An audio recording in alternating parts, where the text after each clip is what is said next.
un militante haga caso omiso a esta orden de la organización, eso, perdóname, es muy duro, pero una organización revolucionaria se paga con la muerte. El silencio en Ordizia es tan cómplice que aquel día de septiembre de 1986, con su cuerpo aún presente en la plaza del pueblo, las fiestas continúan como si no hubiera pasado nada. Era algo previsible que asesinaran a Joyes, pero era tan tremendo ver que también a Joyes la asesinaban. Según el relato periodístico, a Pertur le debieron tapar la cabeza con un saco. Fue el mismo Pala quien le disparó 2 veces. Está prohibida la disidencia en ETA. En ETA es muy fácil entrar, pero salir es prácticamente diferente. Le propongo la posibilidad de que salga del país. Y en un momento determinado él decide, al cabo de una semana así, después de reflexionar mucho, que él no se va de su país, que quiere quedarse en su país. Se puede salir, lo que hace falta es un poquito de valor y asumir que puedes acabar con escoltas. Para ETA matar es fácil, apretar el gatillo, activar una bomba. Es fácil, pero no es barato. Durante toda su existencia, la organización terrorista ha dispuesto de ingentes cantidades de dinero para realizar su actividad criminal. Los métodos para recaudarlos han sido muchos y variados, pero entre ellos destaca la extorsión, lo que se ha dado en llamar el impuesto revolucionario. Su mecánica es muy sencilla: o pagas o te mato.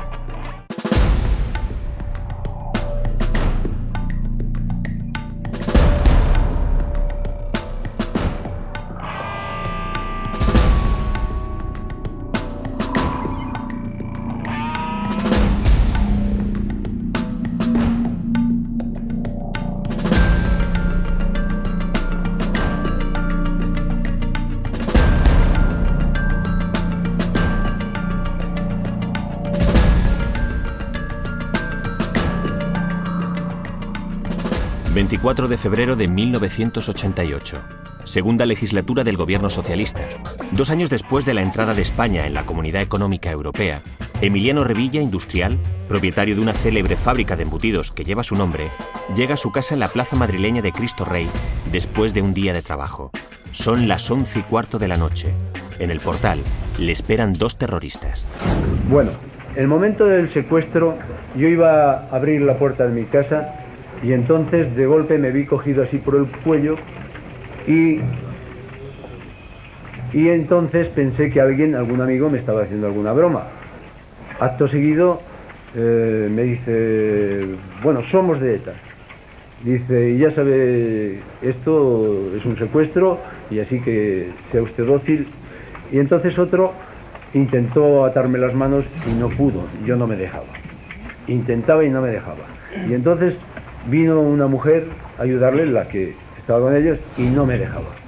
En este momento pasaban por el semáforo unos 10 o 12 hombres. Y empecé a decir, ¿qué pasa? ¿Qué pasa? ¿Qué pasa? Y entonces, para que se advirtieran y pudieran ayudarme. Pero ¿cuál fue mi sorpresa? Que allí, a 1 metro de mí, cuando me iban a llevar al coche, estaban los 10 o 12 hombres, pero nadie se movía. Como yo me resistía, pues el jefe, el que me había cogido, dice, 10 minutos te doy de tiempo para, hoy 10 segundos te doy de tiempo, de lo contrario quedas aquí. Y entonces dice así, con un flash, y dije, es mejor elegir lo malo que lo peor.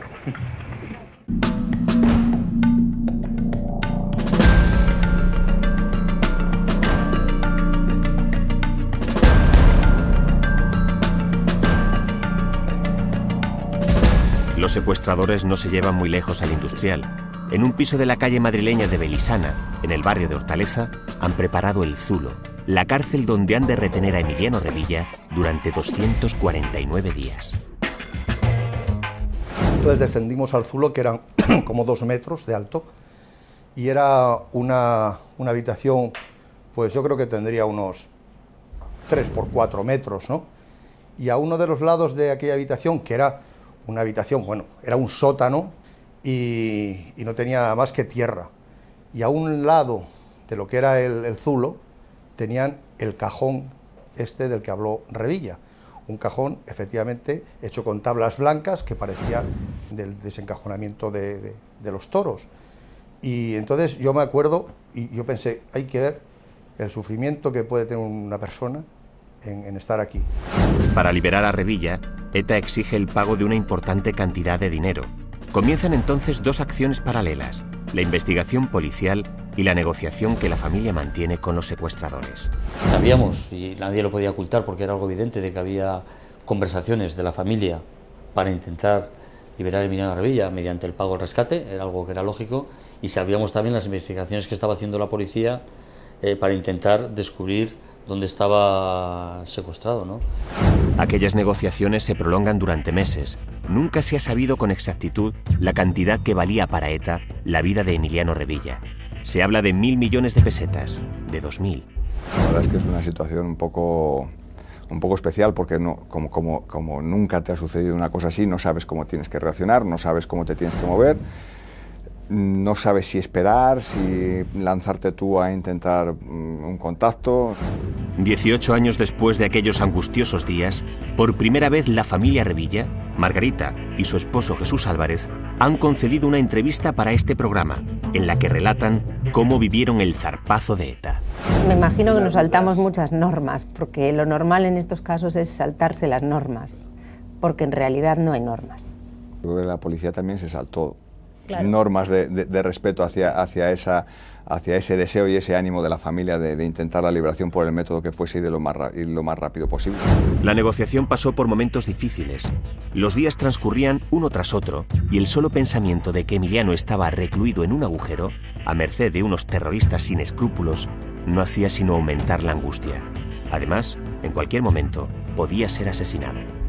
Un momento clave es cuando se detecta el primer pago del rescate del secuestro, que se detecta y que es un momento crítico para la familia. Un momento crítico para todos, sobre todo para la familia, porque piensan que ETA en ese momento puede tomar algún tipo de represalia, porque cree que ha habido alguna complicidad entre la familia y la policía, cosa que era mentira, y pensaban que ETA podía reaccionar matando a Emiliano, ¿no? En el caso de Revilla, que se ha puesto de manifiesto, yo quiero citar un ejemplo de lo que a mí me parece una irresponsabilidad, y tómenlo ustedes como una expresión de quien tiene también la responsabilidad de la seguridad en el país, no solamente la de velar por el derecho de expresión, sino de dar seguridad a todo el mundo, y aprecia que los medios de comunicación en general reivindican que la familia pueda pagar. O incluso más, se critica al gobierno por no permitir que la familia pague. ¿Eso es correcto o no es correcto? ¿Eso responde a una estrategia de común acuerdo respecto a un objetivo final, que es combatir al terrorismo y que los terroristas no tengan el dinero para poder seguir matando, o no? Mi opinión es que no, y el gobierno ha estado ahí absolutamente solo. Entre tanto, Revilla veía pasar la vida en aquel cajón de 4 metros cuadrados, con una gran fortaleza. Pidió material para pintar y se lo dieron. Para mantenerse en forma caminaba sistemáticamente, imaginando que se dirigía a su pueblo soriano. Bueno, había momentos que hablaban con él, entraban, hablaban con él, hablaban normalmente, con uno jugaba las cartas, con el otro hablaba más. En los momentos que ellos decidían que tocaba hablar, ellos eran los que decidían. No saber cuándo iba a ser el fin o cuándo se iba a poner fin a esa situación, pues vas cambiando un poco de actividad también para irte animando un poco, ¿no? Porque si durante todo el tiempo tienes que hacer lo mismo, estás haciendo lo mismo, pues él procuraba distraerse pues con lo que decíamos, andando, pintando, escribiendo, no sé, reflexionando. Respecto a la forma de andar, claro que como tenía 2 metros solo de largo, es muy difícil hacer muchos kilómetros, entonces, claro, lo único que hacía era no dar los giros, avanzar hacia adelante y avanzar hacia atrás. Avanzar hacia adelante, tocar la pared y avanzar hacia atrás. Finalmente, las negociaciones fructifican antes de que la policía logre localizar a los secuestradores. El 30 de octubre de 1988, Emiliano Revilla es puesto en libertad. Ha pasado 249 días en manos de ETA. A las 2 de la madrugada lo dejan no lejos de su casa. Haciendo guardia en su coche, había solo una periodista, María José Sáez. Algo dentro de mí me impulsó a levantarme, a dirigirme al portal y a interrumpir un momento esos instantes en los que él estaba llamando al portero automático de su casa. Se quedó sorprendido de que alguien le dijera algo tan directamente. Yo le dije: buenas noches, perdone que le moleste, ¿es usted familiar de Emiliano Revilla? Yo tuve la confirmación de lo que mi corazón ya decía, pero con unas pulsaciones desorbitadas. Él era Emiliano Revilla, que durante tantas noches, tantos días, había esperado toda España, ¿no? Llamamos por teléfono. Hola Jesús, soy María José de EFE, ¿qué tal? Hola, hola, buenas noches. Pues nada, estamos aquí. Ah, sí, sí, habéis venido, sí, sí. Y mira, ¿estás ocupado? Bueno, pues no, pues estamos tomando un café, estamos viendo Gigante. Digo, pues si no te parece mal, digo, yo tengo que marcharme unos días, entonces quisiéramos comentar con vosotros algunas cosas. Entonces lo único que a mí se me ocurría era en el tono de voz insistirle, decirle, pues sí, por favor Jesús, baja ya. Y algo debió notar, porque tardó un pispás. Y allí estaba con María José. Yo vi una persona así a lo lejos que estaba como muy eufórico, muy excitado, como moviéndose mucho, ¿no? Yo no pensé que sería mi suegro, pensé que era otra persona que de las que estaban allí por los alrededores de casa, siempre por la noche, ¿no? Esperando, bueno, pues siempre allí reunidos con los periodistas o tertulias que se hacían allí a la puerta de casa, esperando la llegada de mi suegro. Y entonces cuando realmente me di cuenta que era mi suegro, él fue el que se abalanzó sobre mí y me dio un abrazo, porque yo me quedé quieto sin saber qué reaccionar, ¿no? En aquel instante fueron décimas de segundo, pero yo me acuerdo que el que dio el primer paso y me abrazó fue él. Y nos fundimos en un abrazo que es seguramente el abrazo más intenso que yo he dado en mi vida, ¿no? Ahí está.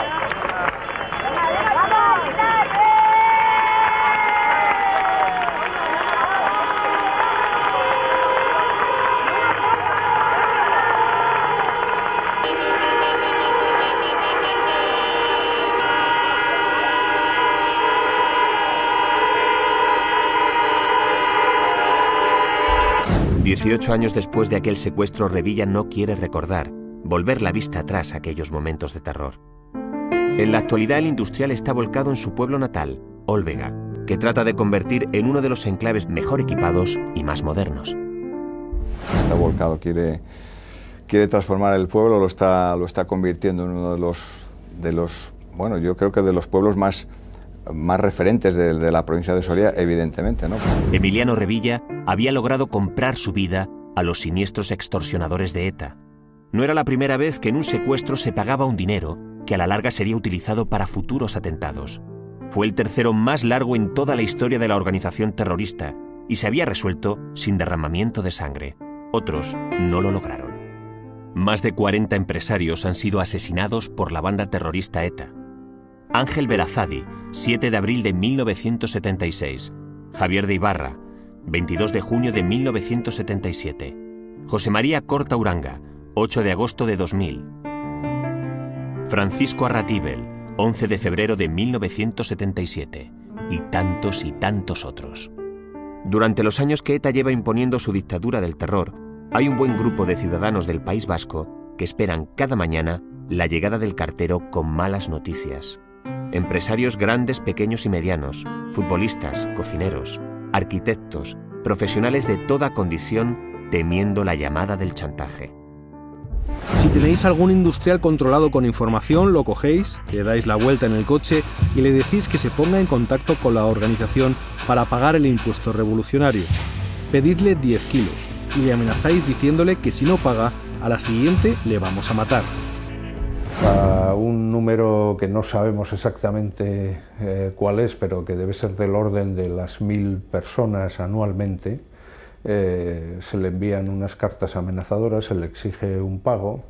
Al parecer solo una décima parte de los empresarios han cedido al chantaje terrorista y esto quiere decir que la mayoría de ellos pues, no lo han hecho, ¿no? Y ese chantaje, esa extorsión, pues suele acompañarse, aparte de las amenazas, a veces de la realización de esas amenazas a través de atentados que se cometen contra las empresas, del asesinato de algunos empresarios que no solo no han pagado, sino que además públicamente han animado al resto de los empresarios a no hacerlo. 1980. Francisco Arín es propietario de una pequeña empresa de calderería en Tolosa. Fabrica fundamentalmente máquinas para soldar. Es una empresa modesta, con 6 empleados y a duras penas consigue sobrevivir. Volvíamos mi madre, mi padre y yo de viaje y al llegar a casa pues nos encontramos con que mi padre abrió el buzón y se encontró con una carta que ya de por sí, por la exclamación que hizo de «Uy, qué mal me huele esto», mi padre ya se dio cuenta de que algo raro podía pasar en esa carta. Cuando subimos a casa, abrió la carta y enseguida pues nos dijo, es una carta solicitándome dinero por parte de ETA. La vida de la familia Arín se convierte a partir de ese momento en un infierno. ETA ha puesto su punto de mira en ellos y no va a cejar hasta que consiga su objetivo. La alternativa es la muerte. En esa carta pues decía que mi padre tenía que entregar una cantidad de dinero, no sé exactamente, no me acuerdo cuál era la cantidad, en un plazo determinado de tiempo, que si no sería ejecutado y que podía ser o bien ejecutado él o cualquier miembro de su familia. Entonces pues mi padre se puso en contacto con ETA, tuvo una reunión en Francia y estuvo hablando con ellos y les explicó pues, cuál era la situación real de la familia. Al año siguiente, una noche, me parece que era en invierno, nos tirotearon la puerta de casa. Dos encapuchados entraron en la zona de nuestra casa y desde el portal tiraron 3 tiros a la puerta. Era un síntoma claro, que era un nuevo aviso de ETA de que existía algún problema con mi padre. Aunque quisiera, Francisco Arín no puede pagar la extorsión de los terroristas. La empresa va mal, la situación económica de la familia no es precisamente boyante. Fueron 3 años de infierno, donde Francisco y los suyos sentían en la nuca el aliento asesino de la banda. El 15 de diciembre del año 83, yo volvía del colegio, bueno, venía de la biblioteca, y cuando entré en casa me encontré pues, que estaban mi madre y uno de mis hermanos con dos personas jóvenes. Me comentaron mi madre y mi hermano, me dijeron que habían venido, que esos señores que habían venido a buscarle a la ETA. Gerardo, hijo de Francisco, tiene entonces tan solo 18 años, pero ya sabe lo que es vivir en una sociedad amenazada, en un lugar en el que la vida está sujeta a las decisiones de unos desalmados. Al poco rato vino mi padre y entró y se encontró pues que había 2 personas esperándole y le dijeron que se lo iban a llevar. Entonces le comentaron también pues, que era un tema económico. Entonces pues mi padre pues cogió una cazadora y hubo un detalle que quizás nosotros entonces no nos dimos cuenta, que fue que cuando le fui a dar la pelliza, le dijeron no te preocupes porque donde va a estar no va a pasar frío. En esta ocasión los terroristas no habían venido a pedir dinero, no buscaban el pago de su siniestro impuesto. En esta ocasión se trataba de ejecutar la condena a muerte, de dejar bien claro al resto de la sociedad su lema: o pagas o mueres. No pasaron ni 10 minutos desde que Francisco Arín fuera secuestrado. Cogimos el coche y nos dirigimos a Irura, al pueblo, y me encontré que estaba justo el coche de mi padre, estaba aparcado en un yerbal, justo donde antiguamente estaba la fábrica que él tuvo, y estaba en el maletero con un tiro en la nuca y tapado con la pelliza que le habíamos dado.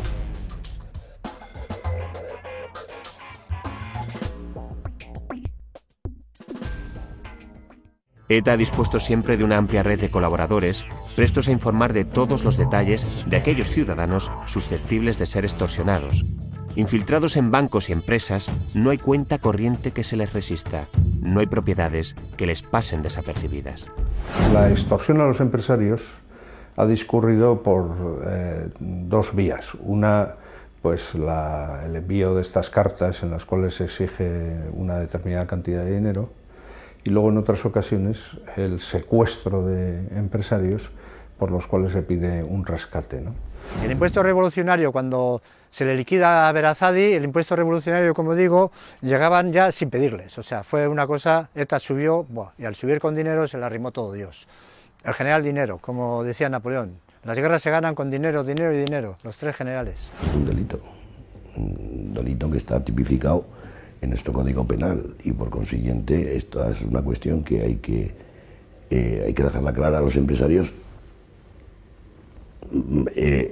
pensando siempre y transmitiéndose a los empresarios, que nosotros somos absolutamente respetuosos, hay que ponerse en su pellejo para saber qué es lo que pasa con esta persona que recibe una carta de extorsión, y luego hay que pensar que no todos los empresarios ni todas las empresas están en las mismas condiciones. 20 de noviembre de 1980. A media mañana, José María Urquizu Goyogana está como cada día en su farmacia de Durango. Hace tiempo que recibe cartas de ETA pidiéndole dinero, pero él no está dispuesto a pagar. Entraron a la farmacia familiar con el pretexto de hacerse un análisis de sangre, y cuando nuestro padre se inclinó sobre el microscopio para hacerlo, recibió un tiro en la nuca y la sangre que inundó la farmacia pues fue la suya propia. Aquel asesinato, como otros tantos, nunca se resolvió. Nunca se supo quiénes habían apretado el gatillo. Como tantos otros, solo queda el dolor, la impotencia, la tragedia. Cuando las amenazas, etcétera, pues procurabas tener cuidado, querías pensar que no ocurriría, pero bueno, al final desgraciadamente ocurrió, ¿no? ¿Y cómo condiciona nuestra vida? Evidentemente la ha marcado, no solamente la mía, la de mis hermanos, la de toda la familia, ¿no? Mis tíos, etcétera, etcétera, ¿no? Mi hijo, por ejemplo, prácticamente no le conoció. Es decir, hay muchas vidas que quedan ahí truncadas, ¿no? Es decir, ¿qué derecho tiene nadie a asesinar a nadie y a privarle a un abuelo de conocer a su nieto, a un nieto de conocer a su abuelo, etcétera, etcétera, etcétera? Pudiste haber salvado tu vida entregando un dinero que te pedían. Tu conciencia no te permitió ni considerarlo siquiera. Sabías que ese dinero que hubiera salvado tu vida iría destinado a comprar armas que cegarían otras vidas. Aunque destrozada, te quiero aún más, si cabe, por tu valentía. Instalada en el santuario francés y amparada en la pasividad de las autoridades galas, la organización terrorista dispone de toda clase de facilidades para el cobro de su extorsión. La mecánica era siempre la misma. Primero las cartas, después el pago.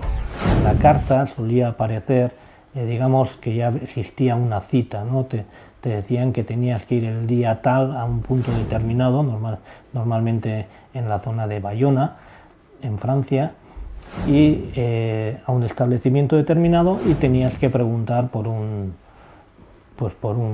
una persona. Te daban un nombre de una persona, normalmente solía ser un mote, y tú ibas allí, entrabas en el establecimiento, preguntabas por esa persona, y entonces aparecía un señor que te cogía y te desplazaba a otro lugar distinto, que era donde se realizaba la reunión. Entonces en esa reunión era donde tú pues, tenías que demostrar pues, si tenía el dinero o no tenía el dinero, o si el dinero que te habían pedido era excesivo y que no podías pagar, o era un poco, digamos, el punto donde se realizaba la negociación del impuesto revolucionario.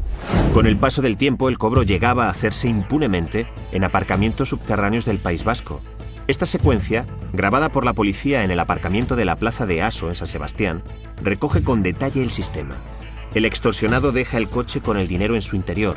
Luego llegan los etarras y lo cogen. Así de sencillo.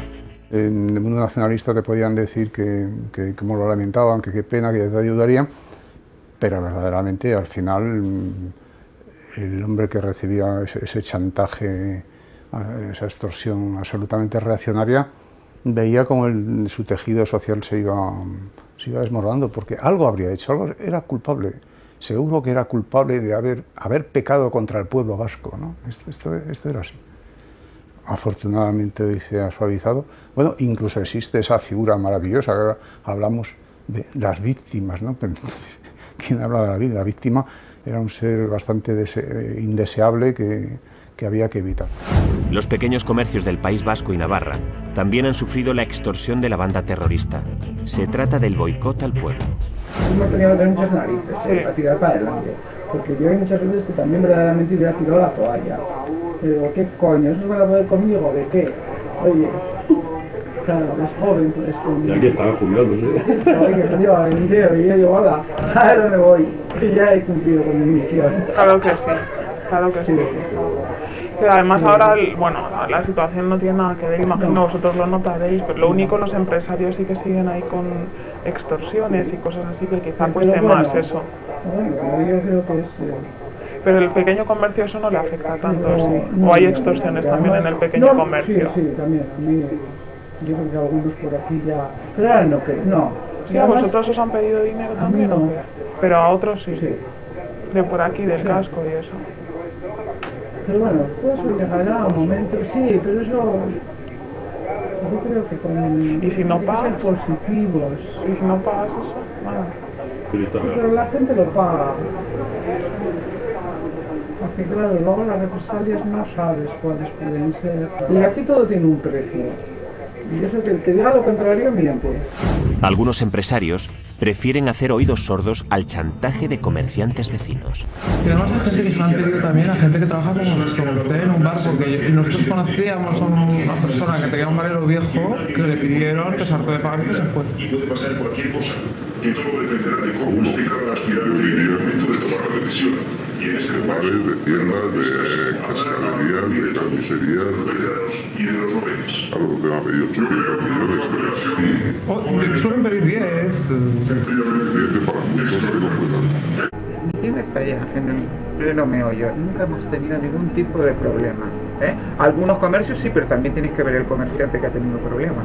¿Por qué dices eso? Porque está todo el día peleando, entonces pues ese comerciante es normal que se ceben con él. Peleando, metiéndose con...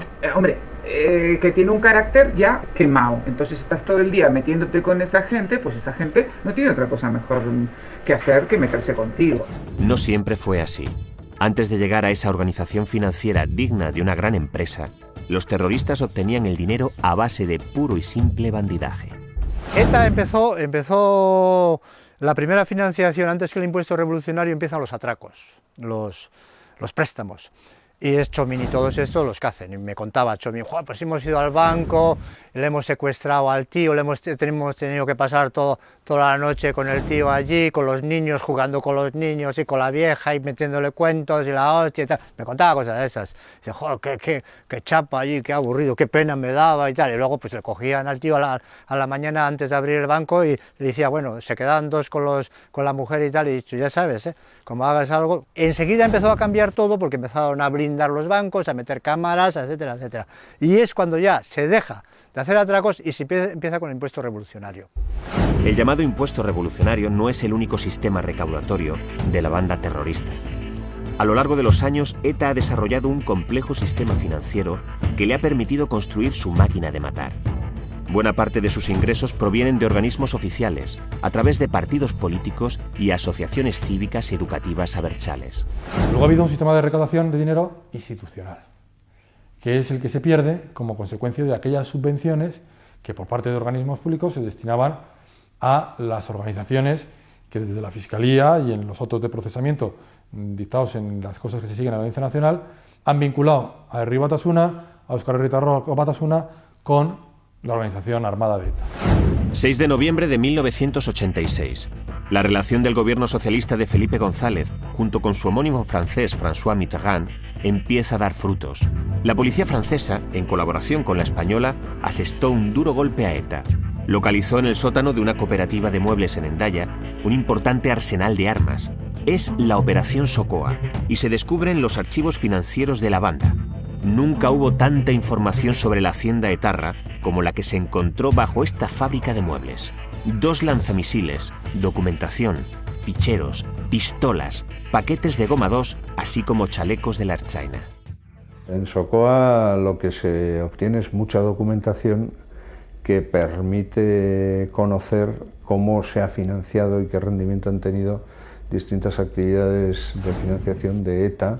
La documentación de Sokoa permite reconstruir los datos, o parte de ellos al menos, de los años 80 fundamentalmente, ¿no? Si hay algún elemento financiero conocido por todos, son las Herriko Tabernas, un lugar no solo de encuentro de simpatizantes, sino también un refugio en algunos casos para militantes perseguidos, un punto de distribución de propaganda. Estos bares suponen también una importante fuente de ingresos para la organización terrorista. Parece ser que la empresa más importante de ETA son las Herriko Tabernas, desde el punto de vista del rendimiento, en fin, del rendimiento mercantil, ¿no? Y en torno a las Herriko Tabernas se han organizado empresas mercantiles que se dedican a dar servicio a las ricotabernas, bien como proveedores de bebidas o de, en fin, en general de los artículos de hostelería que finalmente pues acaban sirviéndose dentro de la ricotaberna, y también servicios de contabilidad y gestión. Es que no somos de aquí. ¿Para qué son estas ternas? Digamos lo que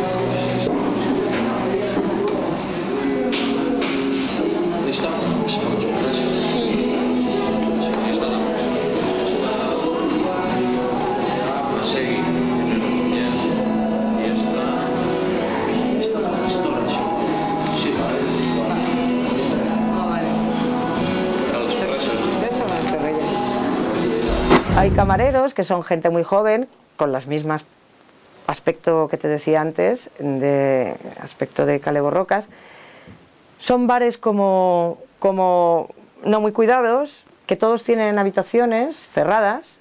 En la parte vieja sí que pudimos ver una de las habitaciones donde entraban y salían chicos, en la que se veían banderas enrolladas, bates de béisbol, no sé, un bate de béisbol o una bandera, o incluso ordenadores así como muy potentes para un bar tan con esa pinta.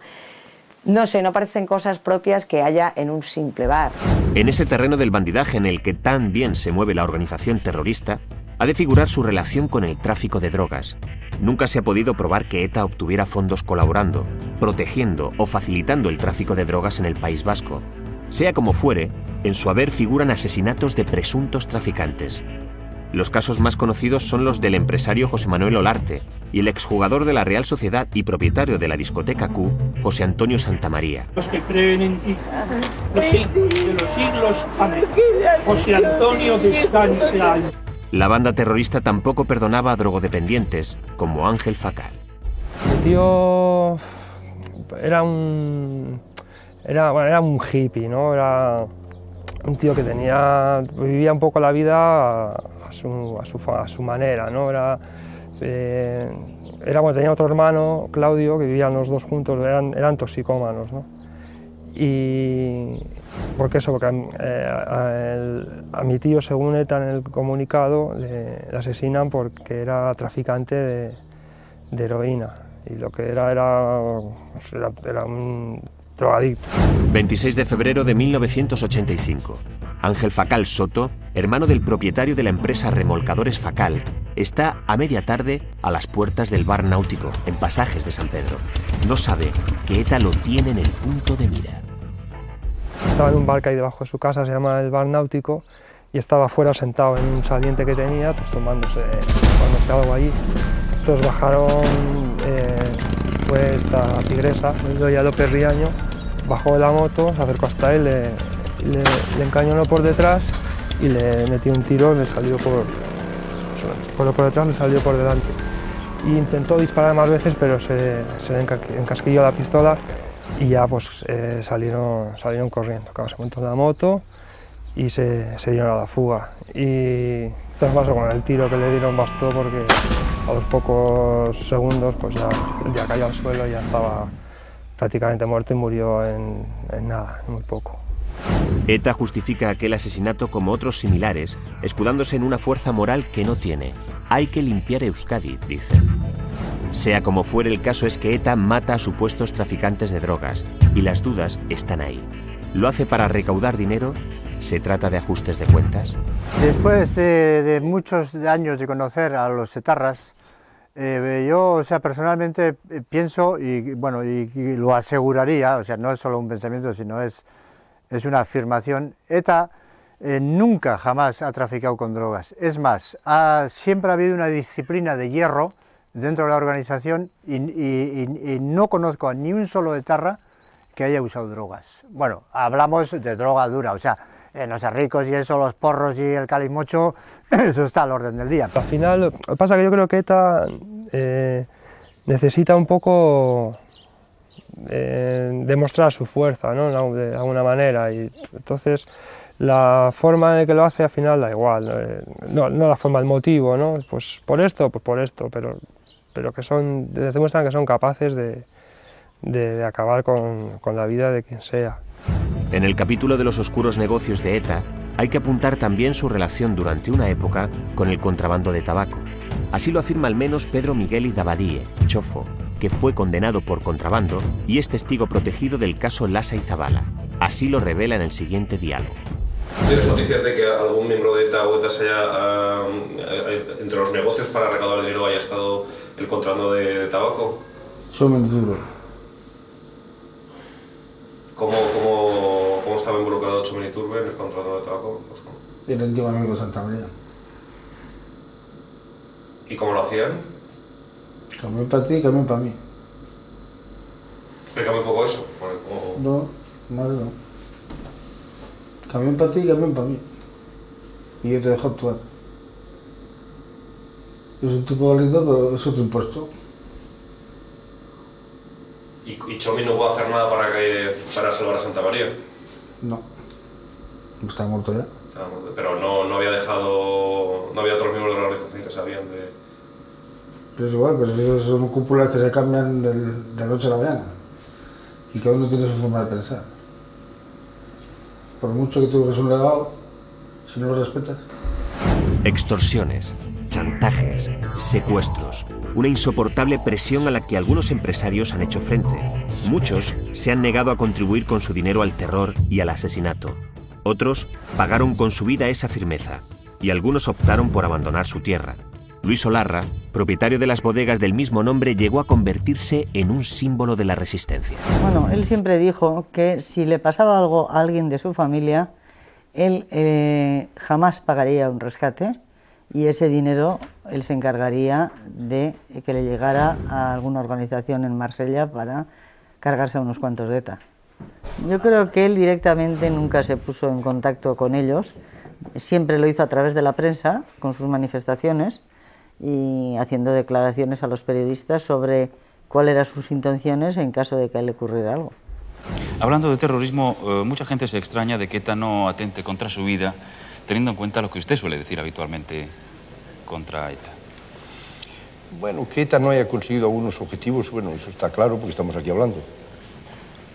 Lo que sí, bueno, ha habido ocasiones en las que ha habido ciertos intentos, pero bueno, ahí más o menos mantenemos una determinada posición en la que lo que sí está claro es que bueno, mi postura no va a cambiar por muchas cosas que digan o que piensen o que intenten. La valentía de Luis Olarra no le garantizaba, por supuesto, la tranquilidad. ETA lo tenía en su punto de mira y durante años la familia se sintió vigilada, amenazada. Una tremenda inseguridad, una persecución y una extorsión terrible a gente como mi padre y a mi padre en especial, y luego pues una situación de mucha inestabilidad tanto en la calle como pues dentro de casa, que se vivía también una paz, pero una paz un poco artificial. Luis Olarra, empresario de trato campechano que habría de morir en 1994 de una enfermedad, no estaba dispuesto a abandonar el País Vasco, por más que los terroristas intentaran una y otra vez acabar con su vida. Tuvo diferentes intentos de atentado. En una ocasión, viniendo del extranjero, tenía preparada una bomba, simplemente le había adelantado el viaje porque se había muerto su suegro y entonces no pudieron llevar a cabo. En otra ocasión, saliendo de misa con su hijo pequeño, él cambió el recorrido habitual y había unos preparados para atentar contra él. En fin, tuvo diferentes momentos en los que corrió un riesgo, pero que bueno, tuvo la suerte de salir ileso. Hay pocos casos como el de Luis Olarra. En la práctica, obtener información sobre las extorsiones de ETA resulta imposible. La dictadura del miedo impuesta por la banda terrorista es efectiva. Con ese nivel de ingresos, los terroristas se han convertido también en empresarios. El dinero ilegal, manchado de sangre y miedo, es necesario lavarlo, además de rentabilizarlo. ETA ha constituido a lo largo de su historia numerosas empresas legales, un entramado financiero al servicio del terror, muchas de ellas en el extranjero. ETA tiene una trama empresarial muy importante, bastante más importante de lo que se conoce y de lo que ha descubierto la policía.